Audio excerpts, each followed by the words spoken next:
একটা প্রশ্ন দিয়ে শুরু করি দর্শক এই পর্বটি। প্রশ্নটি হচ্ছে, বিএনপি যদি এই মুহূর্তে নির্বাচনের দাবিতে কোনো দুর্বার আন্দোলন গড়ে তোলে, সেটি কি নতুন একটা ইতিহাস সৃষ্টি হবে না, বিশেষ করে এই সরকারের বিরুদ্ধে? আমার মতে অবশ্যই হবে।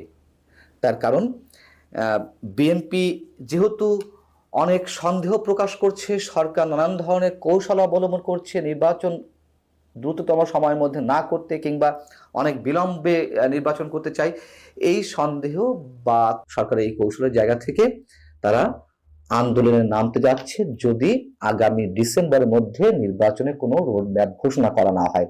এবং তাদের এই আন্দোলনটি সারা দেশে ছড়িয়ে দিতে হয়তো মার্চ এপ্রিল মাস লাগতে পারে, এমনটি জানা গেছে। তাহলে সেটি ইতিহাস হবে কেন? অবশ্যই ইতিহাস সৃষ্টি হবে এই দেশে। তার কারণ এই দেশে অন্তত যে কবার অস্থায়ী সরকার বলি, কিংবা তত্ত্বাবধায়ক সরকার বলি, কিংবা অন্তর্বর্তী সরকার বলি, কোন সরকারের অধীনে তো আর নির্বাচনের দাবিতে রাজনৈতিক দলগুলোকে মাঠে নামতে হয়নি, আন্দোলন গড়ে তুলতে হয়নি, কিন্তু সেটি হতে যাচ্ছে। এটি অনেক বড় সিগনিফিকেন্ট। আমাদের একটু ভিতরে বিষয়গুলো অবশ্যই বোঝা দরকার। বিএনপির পক্ষ থেকে বারবার সন্দেহ প্রকাশ করা হচ্ছে, এরই মধ্যে বিভিন্ন মহল থেকে -2 ফর্মুলা শব্দগুলো উচ্চারিত হচ্ছে,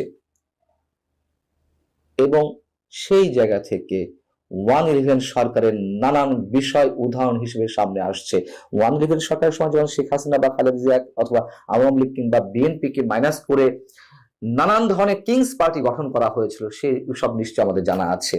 কিংস পার্টিগুলোর মধ্যে যেমন ছিল সাবেক ছাত্রনেতা ফেরদৌস আহমেদ কোরেশির নেতৃত্বে প্রগতিশীল গণতান্ত্রিক দল পিডিপি, কিংবা কাজী ফারুক আহমেদ প্রশিকার, যিনি তৎকালীন সময়ের চেয়ারম্যান, তার নেতৃত্বে গঠিত হয়েছিল আরেকটি কিংস পার্টি, ঐক্যবদ্ধ নাগরিক আন্দোলন।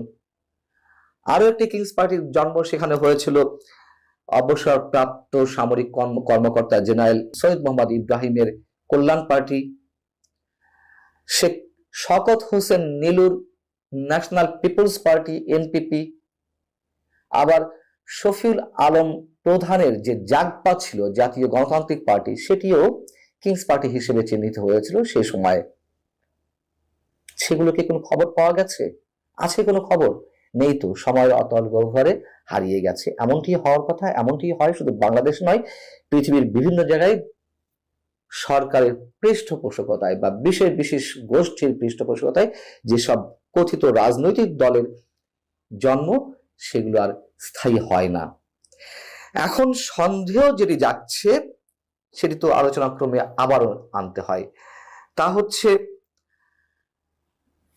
অনেকে ধারণা করছেন, এটি আমারও ধারণা ক্ষেত্র বিশেষে, এর আগেও বলেছি যে কেন আসিফ মাহমুদ সজীব ভুঁইয়া, যিনি শ্রম কর্মসংস্থান এবং স্থানীয় যুব ক্রীড়া মন্ত্রণালয়ের দায়িত্বে ছিলেন, তাকে অন্য আরেকটি মন্ত্রণালয় তার কাছ থেকে সরিয়ে, অর্থাৎ শ্রম কর্মসংস্থান মন্ত্রণালয় সরিয়ে স্থানীয় সরকার মন্ত্রণালয়ের দায়িত্ব দেওয়া হলো। কেন দেওয়া হলো এই প্রসঙ্গে আমি নিজেও এর আগে কথা বলেছি।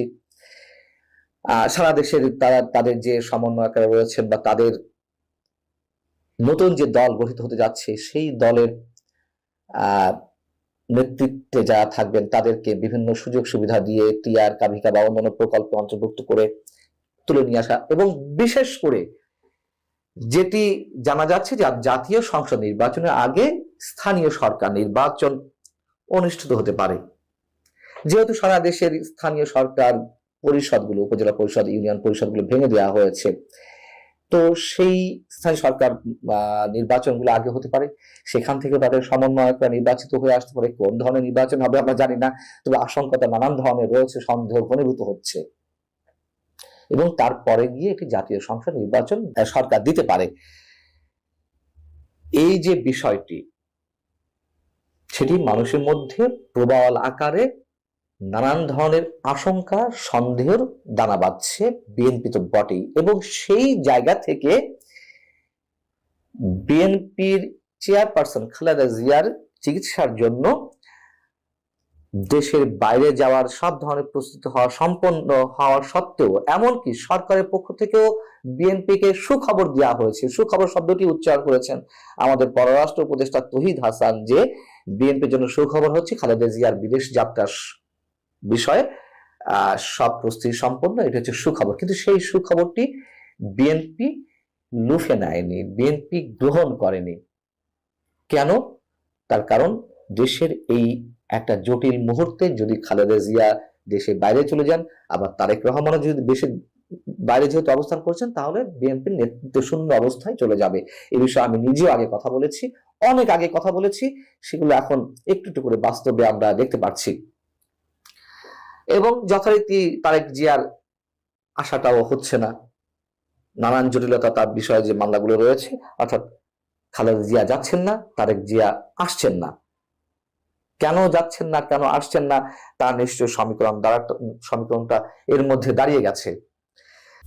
রাজনৈতিক দল গঠন করতে যাচ্ছে, হয়তো খুব শীঘ্রই নাম ঘোষণা করা হবে ছাত্র সমন্বয়কদের পক্ষ থেকে। যতই বৈষম্য বিরোধী ছাত্র আন্দোলনের সমন্বয়করা বলুন না কেন যে তারা তাদের এই প্ল্যাটফর্মটিকে রাজনৈতিক প্ল্যাটফর্ম হিসেবে দাঁড় করাবেন না, ভালো কথা, কিন্তু ভিন্ন দামে তো দাঁড় করাচ্ছেন। জাতীয় যে নাগরিক কমিটি গঠিত হয়েছে সেটা তো ছাত্র সমন্বয়কদের মধ্য দিয়ে গড়ে ওঠা, এবং তারা সারা দেশে গণসংযোগ করে বেড়াচ্ছে, বিভিন্ন রাজনৈতিক দলের সঙ্গে তারা বৈঠক করছে, আলোচনা করছে, এবং সেই জাতীয় নাগরিক কমিটির ছায়াতলে নতুন রাজনৈতিক দল হবে। স্পষ্ট হিসাব, কোনো সন্দেহ নেই। রাজনৈতিক দল গঠন করুক, তাতে কোনো আপত্তি নেই, কিন্তু যে প্রক্রিয়া হতে যাচ্ছে, কিংস পার্টি আর একটা জন্ম হতে যাচ্ছে কিনা সেই প্রশ্ন এখন মানুষের মুখে মুখে। এখন নির্বাচন কবে হবে সে বিষয়ে তো কোনো রোডম্যাপ 3.5 মাস হয়ে গেল দেওয়া হয়নি। এক এক উপদেষ্টা এক এক সময় কথা বলছি। নতুন করে আবার যেটি জানা গেল যে আমাদের নৌ পরিবহন মন্ত্রণালয়ের দায়িত্বে যিনি, যার মন্ত্রণালয় বারবার পরিবর্তন হয়েছে, স্বরাষ্ট্র মন্ত্রণালয় থেকে পাট ও বস্ত্র মন্ত্রণালয় থেকে এখন নৌ পরিবহন মন্ত্রণালয়ের দায়িত্বে ব্রিগেডিয়ার জেনারেল সাখাওয়াত হোসেন, তিনি আবার যুক্তরাষ্ট্রে বসে বলেছেন 26 সালের মধ্যে নির্বাচন অনুষ্ঠিত হতে পারে।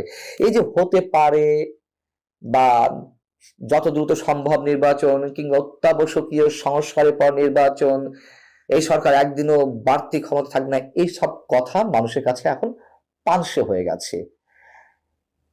যেহেতু পানসে হয়ে গেছে, মানুষ আর সরকারের উপরে আস্থা রাখতে পারছে না।